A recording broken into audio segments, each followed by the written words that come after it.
અમદાવાદમાં ઝરમર વરસાદ વરસી શકે છે। વસ્ત્રાપુર, બોડકદેવ અને એસજી હાઈવે પર પણ વરસાદ રહેશે। ઘાટલોડિયા, સોલા અને બોપલમાં પણ ઝરમર વરસાદ રહે તેવી શક્યતાઓ જોવામાં આવી રહી છે। અમદાવાદના અનેક વિસ્તારોમાં વહેલી સવારથી જ કાળા ડિબાંગ વાદળછાયા વાદળો રહ્યા હતા અને ધીમી ધારે વરસાદની શરૂઆત પણ થઈ હતી। ત્યારે આ કમોસમી વરસાદના કારણે થઈને અમદાવાદના અનેક વિસ્તારો જેવા કે ઘાટલોડિયા, સોલા અને બોપલમાં પણ વરસાદી પાણી રોડ રસ્તાઓ પર ફરી વળ્યા હોવાના આ દ્રશ્યો સામે આવ્યા છે।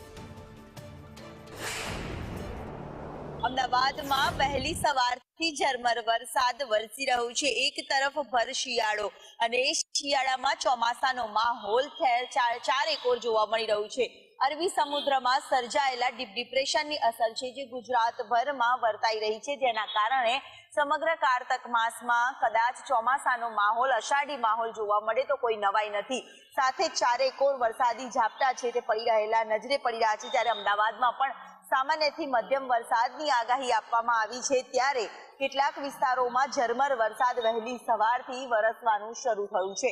તો કેટલાક લોકોએ વહેલી સવારથી વરસાદના કારણે રેઇનકોટ પહેરીને કે અથવા છત્રી લઈને વરસાદથી બચવા માટે બહાર નીકળવા પર મજબૂર બન્યા છે।